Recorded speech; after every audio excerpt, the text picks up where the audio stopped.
Jadi kalau Anda tanya jalan keluar, pada saya jelas, tidak ada jalan lain. Anda toleran? Ya, kita paling toleran. Kita adalah hamba-hamba yang paling toleran terhadap yang lain. Dan ketika Anda bertanya jalan keluar, dan jalan keluar itu Anda sadarkan pada orang lain, maka sesungguhnya Anda tidak sedang bergantung pada la haula wala quwata illa billahil aliyyil azim.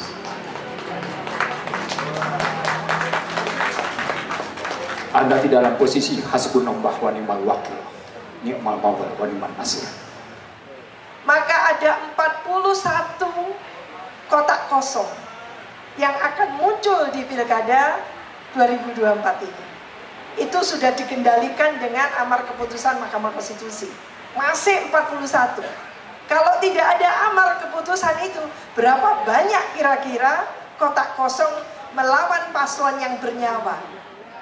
Kemudian ada yang namanya ekspor nikel ilegal yang kata Faisal Basri terlibat juga menantu tersebut. Jadi saya nggak bisa mikir gitu loh. Kok bisa partai yang katanya amar ma'ruf nahi mungkar tiba-tiba mendukung sana karena kontrak politik? Apa yang saya yang bodoh ya, nggak ngerti konstelasi politik? Ini mohon maaf Pak Haji ya, Pak Kiai, Pak Ustadz. Baik Bunda, Assalamualaikum warahmatullahi wabarakatuh. Waalaikumsalam Bu. Saya Sulasminiwati dari Partai Umat. Oh, Partai Umat. Ya. Ibu Megawati. Partai Umat. Namanya tadi siapa? Sulasminiwati. Bu Oh, Lasmi. Sulasmiwati. Ya. Salah dengar saya. Alhamdulillah. Ya. Saya selama ini betul-betul menyimak, mendengar, dan ada yang saya khawatirkan. Bagaimana kita sudah mengalami kondisi yang mundur, baik sosial, politik, dan sebagainya. Bagaimana saya berharap kepada Ibu, Om, dan Ibu dan yang lainnya. Bagaimana, apakah ini kita masih berharap bisakah ada jalan keluar? Iya kan? Oke. Ini baik Ibu Wati. Sebentar lagi, bisakah ada jalan keluar? Karena saya juga terkena, anak-anak saya dampak dari ekonomi yang rusak, pengurangan pegawai, alhamdulillah sudah menganggur. Saya bukan percuma mendidik mereka menjadi S1, S2, cum laude, tapi terjadi kepada saya mundurnya ekonomi, sosial, dan politik. Adakah bapak-bapak, ibu-ibu di sini semua jalan keluar? Bagaimana cara mencari jalan keluar? Ya. Itu saja saya berharap dan berdoa, Bunda. Terima kasih semuanya. Assalamualaikum warahmatullahi wabarakatuh. Terima kasih. Ya, terima kasih, silakan Bu Wati. yang maju ke depan Pak, maju ke depan Pak. Ya, 2 orang lagi ya. Nanti untuk wartawan kita ada konferensi pers di sana ya. Setelah acara sesi foto-foto ada konferensi pers bentar. Ya. Ini masih sesi tanya jawab. Silakan. Silakan Pak, siapa dulu ini? Oh ini ya, sini dulu deh. Nanti ya siap-siap yang selanjutnya ya. Terima kasih. Silakan dari Sio. Bismillahirrahmanirrahim. Assalamualaikum warahmatullahi wabarakatuh. Ya, saya ingin tanyakan kepada para panelis. Sandiwara pemilu ini yang berlaku di DKJ. Nama saya Lukman dari Bekasi. Tentunya bukan semata-mata karena Anies ya, tapi tentunya ada kekuatan kerakusan yang ingin menguasai kekayaan di balik itu. Ya. Nah, apakah ini juga berlaku untuk wilayah-wilayah aglomerasi dan wilayah-wilayah yang pimpinan daerahnya menguasai wilayah yang ada sumber daya alam ya di Indonesia ini? Itu mungkin yang perlu dijawab oleh panelis. Yang terakhir mungkin saya mengusulkan ke abang saya nih, Bang Beb, agar kegiatan ini bukan hanya dilakukan di Jakarta saja, tapi juga di tempat lain, Bang, supaya bisa mengedukasi yang lain. Baik, terima kasih. Baik, terima kasih Pak Lukman. Selanjutnya satu lagi, ini tampaknya ini dulu, nanti lagi mungkin sesi berikutnya. Bismillahirrahmanirrahim. Assalamualaikum warahmatullahi wabarakatuh. Waalaikumsalam warahmatullahi wabarakatuh. Dari siapa Pak? Perkenalkan, nama saya Nur Rahman Abu Hana dari FKUI, Forum Komunikasi Ulama Indonesia. Alhamdulillah, saya dari Bekasi, bukan Bekasi, Perbatasan Bekasi di Lubang Buaya sampai kemari, dan saya mendukung kegiatan semacam ini ya, karena ini merupakan kecerdasan bagi masyarakat Indonesia. Namun yang ingin saya berikan pemandangan saya sebagai ulama di masyarakat, banyak yang bertanya, Majelis Ulama kan pernah mengeluarkan fatwa tentang haramnya golput, gitu kan? Itu yang memang menjadi pertimbangan buat kita semua. Lalu kemudian pertimbangan berikutnya adalah bahwa 3 calon di DKI ini backgroundnya variatif. Pramono Anung jelas backgroundnya adalah Nasakok. Kemudian yang kedua yang independen adalah backgroundnya Nasional Kristiani.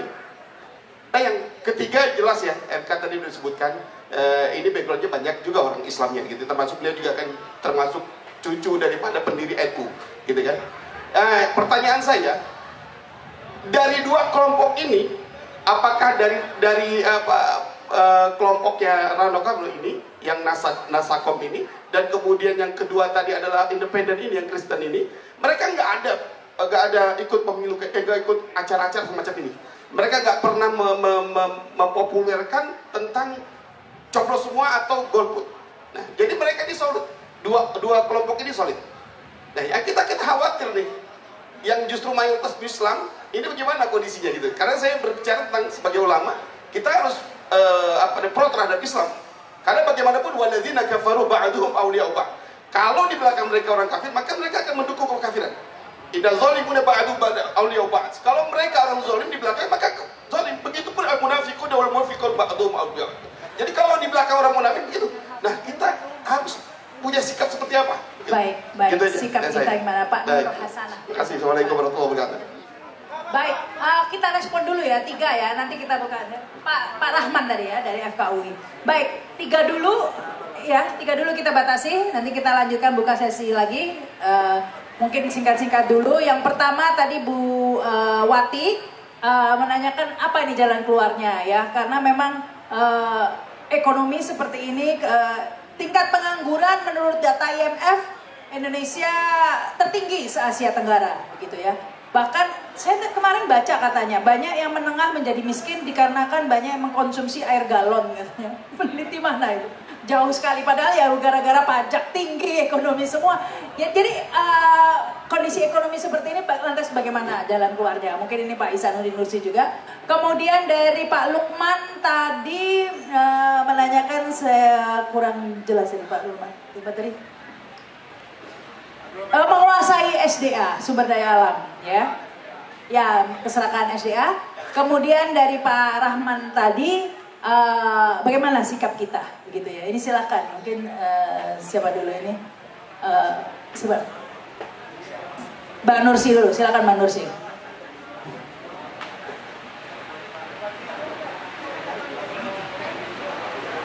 Nanti kita buka, kalau ada waktu kita buka 1 sesi lagi ya, standby di depan ya Pak ya. Pak Panitia tolong Bapak ini di depan aja, langsung ke depan aja Pak 2.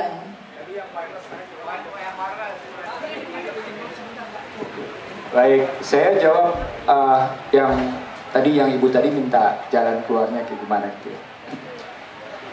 Ibu Wati ya. Saya pakai Al-Baqarah ayat 2 dan Al-Baqarah 185. Di ayat 2 disebutnya hudal lil muttaqin. Di 185 disebutnya Syahrul Ramadan al-Ladzi unzila fil Qur'an hudal linnas. Apa poinnya? Anda tidak bisa memilih petunjuk kehidupan yang lain kecuali Al-Quran dan hadis. Anda berjilbab, maka Anda wajib memegang hudal lil muttaqin dan hudal linnas. Tidak ada jalan lain. Kalau Anda mau coba-coba memilih yang lain, silahkan. Disebut oleh Al-Maidah 4445, kalau tidak Anda kafir, Anda zalim, Anda fasik.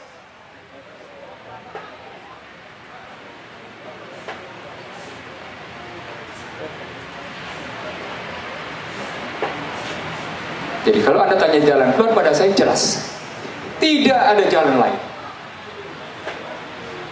Anda toleran? Ya, kita paling toleran. Kita adalah hamba-hamba yang paling toleran terhadap yang lain.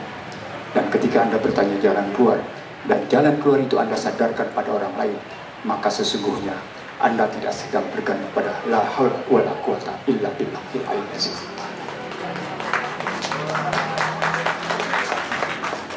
Anda tidak dalam posisi hasbunallah wa ni'mal wakil, ni'mal maula wa ni'mal nasir. Jelas. Nggak percaya? Anda bisa meruntun kajian-kajian saya di Radio Silaturahim tiap Selasa pukul 8 sampai dengan 8.40 tiap minggu, dan sudah berjalan hampir 5 tahun. Anda kritik saya di mana ketidakkonsistenan saya untuk konstruksi berpikir seperti ini. Saya bilang, kritik saya terbuka.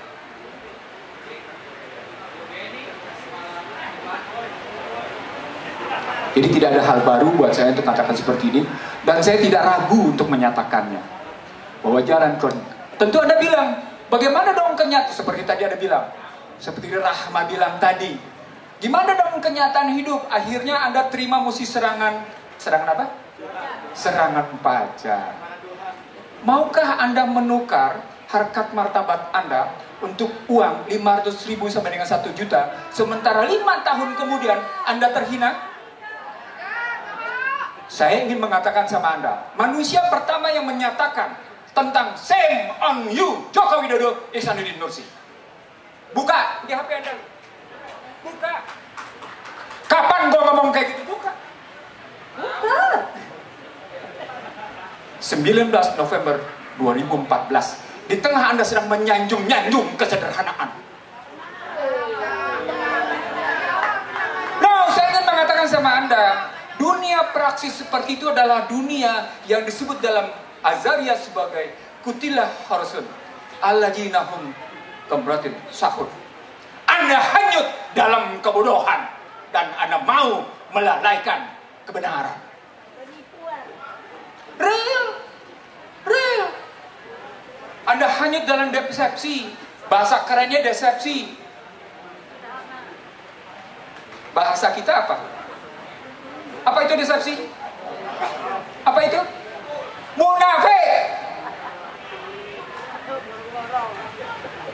Nah, tadi tuh lo bilang masuk gorong-gorong, padahal sang menantu Hams. Sudahlah, lupakan itu. Cuma tinggal beberapa hari. Tapi kita belajar dari kenyataan bahwa ternyata kenyataan itu menyesatkan, dan kita mesti balik kepada hudal linas atau hudal lil muttaqin untuk hidup ya ayuhan nafsu mutmainnah.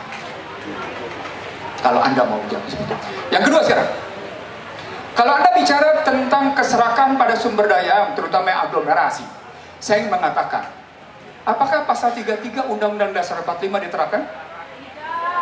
Jawabannya tidak. Saya orang yang hadir berkali-kali di Mahkamah Konstitusi untuk menentang semua kebijakan di mana semua sumber daya alam digeser pada kekuatan korporasi.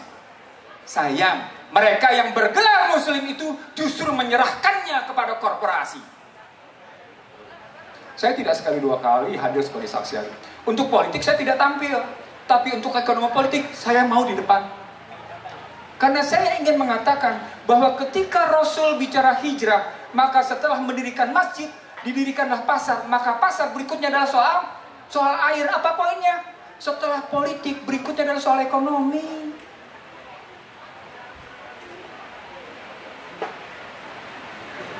Jadi ketika Anda hanya bicara politik tanpa ekonomi, Bung Hatta menyatakan, kalau Anda hanya bicara politik tanpa ekonomi di sebelahnya, maka sesungguhnya kita belum merdeka.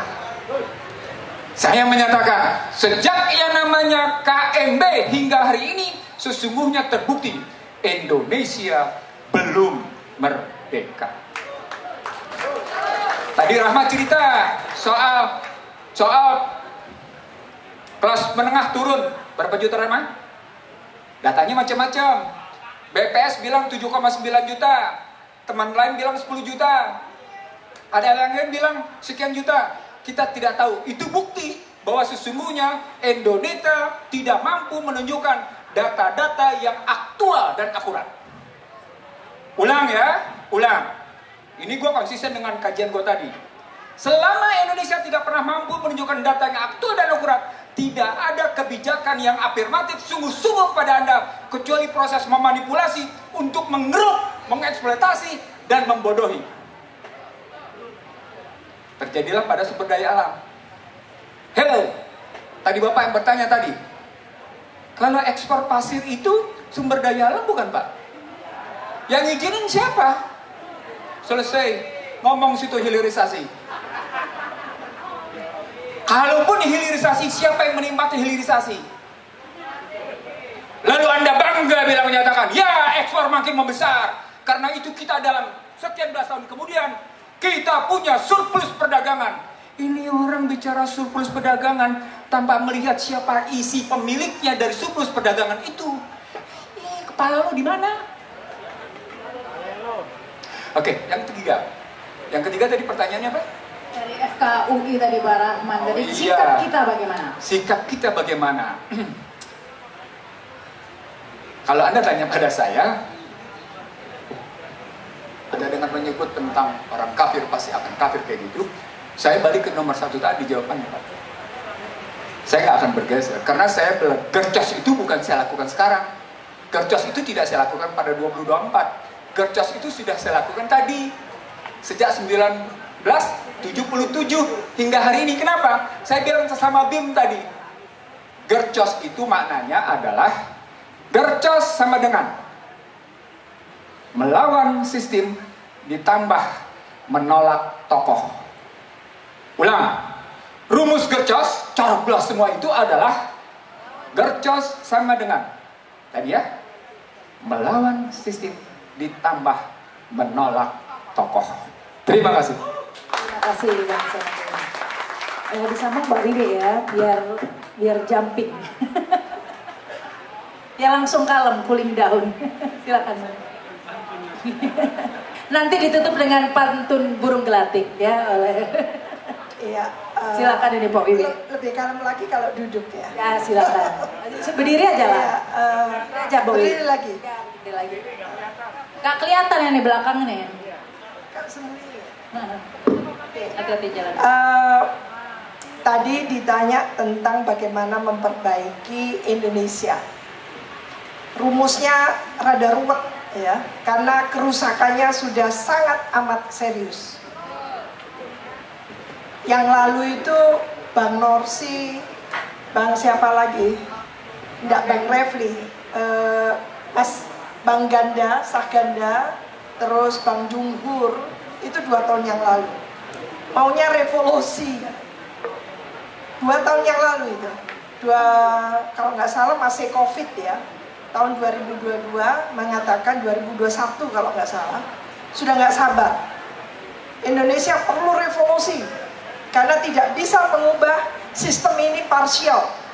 Reformasi tidak bisa mengubah apapun tentang Indonesia kecuali revolusi. Lalu saya jawab, saya sedang tidak bersetuju. Karena apa? Karena revolusi itu butuh piranti yang cukup. Kalau nama itunya civil society masih seperti ini, tidak mungkin. Kemarin saja dengan demo yang dari daerah-daerah, Jakarta dan daerah-daerah, belum sempat memuncak. Revolusi itu harus puncak yang luar biasa. Maka kita belum sampai pada etape itu. Karena belum sampai pada etape itu, Bapak Ibu, saya ingin mengingatkan. Untuk praktek di Indonesia, tidak cukup hanya sistem yang baik. Tapi Indonesia membutuhkan pemimpin-pemimpin yang amanah, yang tabligh, yang fatonah, yang sidik. 4, kalau kita Muslim. Pemimpin yang ideal seperti itu. Yang profetik, tidak hanya transformatif, dan bukan pemimpin yang karena transaksional. Seharusnya seperti itu. Sistem apapun itu tidak akan bekerja dengan baik di Indonesia kalau tidak digelindingkan atau dilaksanakan secara proper, secara memadai oleh pemimpinnya. Maka kita percaya tadinya, melalui Pilpres langsung dari rakyat oleh rakyat untuk rakyat, demokrasinya bukan lagi perwakilan tapi langsung, ternyata meleset. Akalnya orang Indonesia luar biasa pinternya. Jadi dengan langsung tadi itu ternyata tidak langsung. Yang terjadi adalah masyarakatnya di fait accompli oleh elit untuk memilih pilihannya. Sekarang pilkada, contoh, karena di nasional itu ada koalisi besar, hampir tidak menyisakan satu partai pun yang ada di DPR RI, maka di pilkada provinsi, kabupaten, kota mau dibikin paralel. Paralel artinya apa? Sama, sebangun. Daerah-daerah yang strategis, Jawa Tengah, Jawa Timur, Jawa Barat, Medan, gitu ya, Makassar, itu provinsi-provinsi yang dianggap strategis dan seksi, itu harus dikuasai koalisi besar. Tapi ternyata agak meleset karena ada keputusan, amar keputusan dari Mahkamah Konstitusi yang memberikan pengurangan, gitu ya, persyaratan untuk ambang batas untuk mencalonkan tadi itu. Nah, ini antara lain. Maka kita juga melihat apakah lalu nanti, gitu ya, pilkada kita itu akan lebih bagus, lebih berkualitas, tanpa ada embel-embel praktek-praktek yang tentunya distortif atau menyimpang, melanggar, gitu kan? Kok rasanya money politics-nya akan tetap? Kelihatannya seperti itu. Coba Bapak Ibu sekalian kita renungkan. Kalau di Jakarta sini saja kompetisi kontestasi itu sudah bisa dikendalikan, alias kita masyarakat tidak bisa diakomodasi aspirasinya, apalagi yang di daerah lain. Maka ada 41 kotak kosong yang akan muncul di pilkada 2024 ini. Itu sudah dikendalikan dengan amar keputusan Mahkamah Konstitusi. Masih 41. Kalau tidak ada amar keputusan itu, berapa banyak kira-kira kotak kosong melawan paslon yang bernyawa? Itu sebetulnya pelecehan. Masa saya, manusia yang punya roh begini, harus berkompetisi dengan kotak kosong yang notabene adalah tidak ada badannya, tidak ada rohnya dan sebagainya. Jadi inilah kita sedang menapaki tahapan satu demokrasi yang menurun drastis. Karena apa? Partainya tidak sehat tadi itu. Maka kalau mau berdemokrasi yang sehat, kita sehatkan partai politiknya. Nomor satu itu. Lalu kita buat bagaimana pemilu, pilpresnya dan pilkadanya itu juga dievaluasi secara seksama melalui paket undang-undang politiknya. Undang-undang partai politik ini harus direvisi, harus wajib, karena supaya partai-partai yang nanti muncul itu adalah partai-partai yang betul-betul mampu melakukan tentunya satu kaderisasi, promosi kader yang bisa dipertanggungjawabkan. Seharusnya seperti itu. Jadi saya hanya menggarisbawahi tentang bagaimana pentingnya antara atau relasi antara pemilu dan munculnya pemimpin dan dampaknya terhadap tata kelola pemerintahan yang baik. Itu aja. Terima kasih. Baik, terima kasih. Mbak Budi, silakan ini Bang Refli. Tes 1, 2, 3. Baca pantun dulu ya. Jalan-jalan ke kebun nanas, ngorek sampah ketemu janin. Saya ulang ya, jalan-jalan ke kebun nanas, ngorek sampah, ketemunya janin. Ya ampun, serem.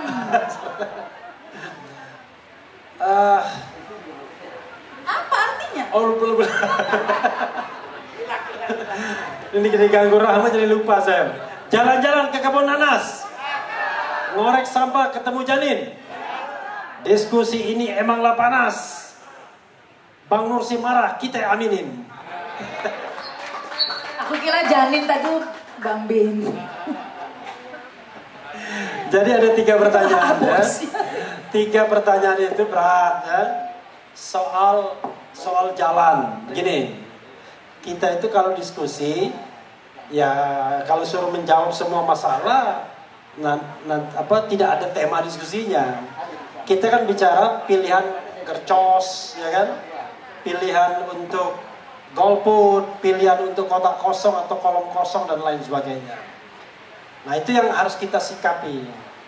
Kalau mau ngomong yang lain, di medan lain lah, ya kan? Kalau tadi Bang Nusi melayani ya nggak apa-apa. Tetapi nanti di medan lain kita bicara soal bagaimana masa depan bangsa ini kan. Nanti kita bicara soal penyederhanaan partai politik, soal revisi undang-undang politik, revisi undang-undang pemilu, menghapus presidensial threshold, kemudian bagaimana menentukan parliamentary threshold, bagaimana memudahkan dan memurahkan pemilu, biar yang kita-kita ini dapat semua ikut pemilu. Kalau enggak kan boncos kita. Rahma Sarita sudah merasakan 2 kali. Jadi kalau tidak mudah dan murah, pemilu itu tidak akan dapat kita. Oke, karena itu soal jalan lain itu kita harus bicara nanti. Pertama ya, sudah terpilih Prabowo Subianto. Saya tidak tahu wakilnya. Siapa tahu wakilnya nanti tiba-tiba berubah, kita kan nggak tahu. Nah, walaupun saya mengatakan saya pesimis dengan Prabowo Subianto, pesimis kan boleh kan? Jujur saya mengatakan, bahkan saya mengatakan haram hukumnya mendukung presiden yang curang, kan begitu? Ya kan? Tetapi tetap saja sebagai warga negara yang baik kita berharap dan berdoa semoga ini orang amanah, ya kan? Fatona, ya kan? Jujur dan lain sebagainya. Tapi saya tidak akan ikut pemerintahannya sebagai bentuk konsistensi bersikap. Jangan sampai kemudian kita difitnah. Wah ini muji-muji Prabowo mau melipir. Enggak. Kan saya sudah bilang, saya tidak akan ikut pemerintahan ini walaupun ditawarkan apapun. Tepuk tangan dong. Bener nih, bener. Kadang-kadang realita kehidupan bicara lain. Nah, saya bersumpah dengan melihat Rahma Sarita. Biasa, ya kan? Gitu. Itu sama saja dari Surabaya datang ke Jakarta. Lihat Rahma Sarita sungguh cerita. Tema diskusinya gercos atau apa Gercos, ini? oke. Nah, itu ya nanti ya. Yang kedua kita bicara soal SDA. Jadi begini, salah satu yang membuat pemilu ini tidak fair dengan threshold 20% kursi dan 25% suara sebelum ada putusan MK, itu adalah perebutan sumber daya alam. Jadi kita bisa cek satu-satu, di daerah yang sumber daya alamnya tebal, itu diupayakan agar yang menang adalah proksi dari kekuasaan hari ini. Kalau kita bicara proksi kekuasaan hari ini, kita bingung. Istana Baru dan Istana Lama masih mesra. Tapi setelah tanggal 20 Oktober saya yakin akan pecah. Ya, saya kasih contoh misalnya. Ini kayak saya dapat bocoran sedikit, mudah-mudahan tidak keliru. Yang namanya ketua umum partai yang kemarin tergusur, itu sudah mengikuti kemauan Istana Lama ini mencalonkan 20 gubernur yang diinginkan oleh Istana Lama. Coba bayangkan, 20 gubernur. Padahal dia adalah partai nomor 2 terbesar. Nah itu menunjukkan bahwa memang ada upaya untuk menguasai daerah-daerah terutama yang sumber daya alamnya luar biasa. Untuk apa? Ya untuk hegemoni politik. Nah kita tidak tahu nanti bagaimana relasi antara Istana Baru dan Istana Lama. Nanti kita analisis lagi setelah tanggal 20 Oktober. Ya, feeling saya Istana Lama akan terjengkak, ya kan? Tetapi kekuasaan Istana Baru akan terkangkang. Jadi itu yang ingin saya katakan. Nah yang ketiga Pak Kiai ya, Pak siapa tadi? Pak Rahman. Pak Rahman mana? Ustadz Rahman. Inilah susahnya kita nih ya. Selalu dibawa ke agama. Pusing aneh ya kan? Ini. Kita serahkan nanti di sini ada senior PDIP. Siapa orangnya tidak perlu tahu. Jadi memang saya juga dengar yang namanya ceramah Habib Rizik, ya kan? Saya diteror dengan orang-orang yang mengatakan nanti yang menang Pramono Rano, ya kan? Dia tidak pro terhadap Islam. Saya terus terang nggak bisa jawab yang begitu itu, karena saya bukan hidup dari kolam yang seperti itu. Saya hidup dari kolam good governance, clean government. Yang saya pahami, tepuk tangan boleh, silakan. saya hidup dari soal-soal yang terkait dengan konstitusi, demokrasi, fair competition, ya kan, good governance, clean government, dan anti korupsi. Jadi saya nggak bisa terima ketika partai yang saya pilih, kan saya kan pemilih PKS nih, ya kan, ya kan. Kan kalau dalam demokrasi boleh dong pemilih protes kan. Pertama begitu memilih Bobi Nasution terhenyak langsung saya, ya kan. Kok bisa begitu ya? Kenapa tidak Edi Rahmayadi? Katanya kalau Edi Rahmayadi nggak cocok kontrak politiknya, kan begitu. Emang kalau nggak milih nggak boleh? Kan bisa aja. Kan tidak wajib juga orang cuma Sumatera Utara, ya kan. Apalagi yang didukung orang yang bermasalah. Ada Blok Medan, ada Jepri itu jet pribadi, ya kan. Kemudian ada yang namanya ekspor nikel ilegal yang kata Faisal Basri terlibat juga menantu tersebut. Jadi saya nggak bisa mikir gitu loh. Kok bisa partai yang katanya amar ma'ruf nahi mungkar tiba-tiba mendukung sana karena kontrak politik? Apa yang saya yang bodoh ya, nggak ngerti konstelasi politik? Ini mohon maaf Pak Haji ya, Pak Kiai, Pak Ustadz. Kan aneh kan ngomong berdasarkan hati nurani aja ya kan. Oke. Yang kedua, ya kan, saya nggak habis pikir juga. PKS nggak mau balik dia setelah ada putusan MK. Iya kan? Kan dia bilang, saya mengusulkan Anies Sohibul Iman. Aman tuh barang, ya kan?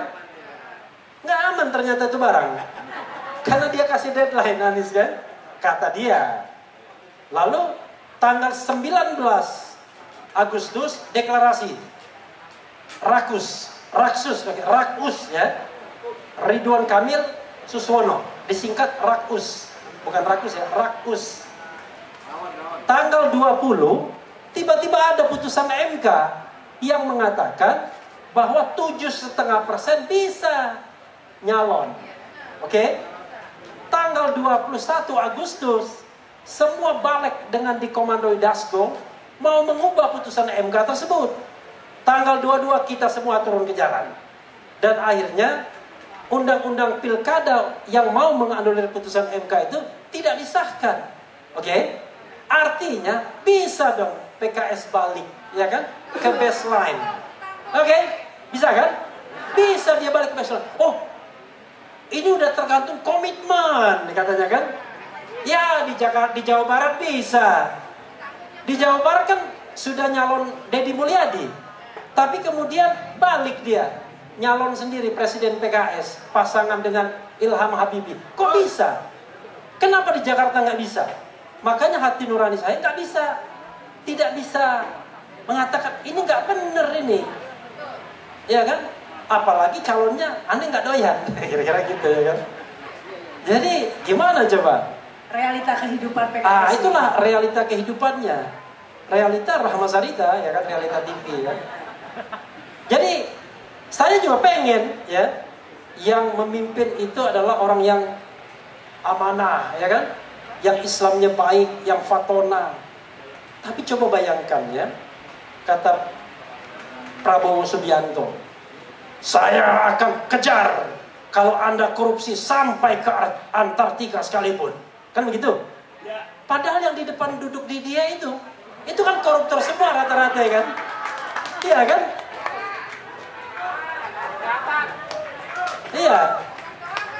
Iya kan? Ngomong doang, ya memang ini sesinya ngomong. Masa sesinya berontak? Jadi kan aneh kan? Oh, maksudnya Prabowo ngomong doang ya? Oh, boleh aja ya. Saya pikir saya yang bilang ngomong doang. Jangan sensi. Sensi banget gara-gara ada Rahma Sarita ya kan? Gitu. Nah, karena itu saya nggak percaya. Prabowo bilang dia akan memberantas korupsi. Boleh dong berantas korupsi katanya. Dia ngomong di Bloomberg ketika di interview di Qatar Forum. Dia ngomong pula di PAN. Dia ngomong pula di kemudian Nasdem. Lalu barangkali saya ingin bersiasat. Kami tidak mendukung Mulyono. Yang kami dukung Prabowo. Beda dong, ya kan? Begitu kan? Itu kan Memang banyak orang yang ngomong demikian. Tapi apa bedanya kalau kita lihat nanti coba ya, kabinet terbentuk yang konon katanya bukan lagi 34, tapi 44, bayangkan. Itu kan udah bagi-bagi kursi, bagi-bagi kekuasaan. Dan kita akan lihat, orang yang disebut selama ini ada masalah hutan, diangkat lagi. Masalah minyak goreng, diangkat lagi. Masalah tambang, yang katanya pakai persentase, diangkat lagi.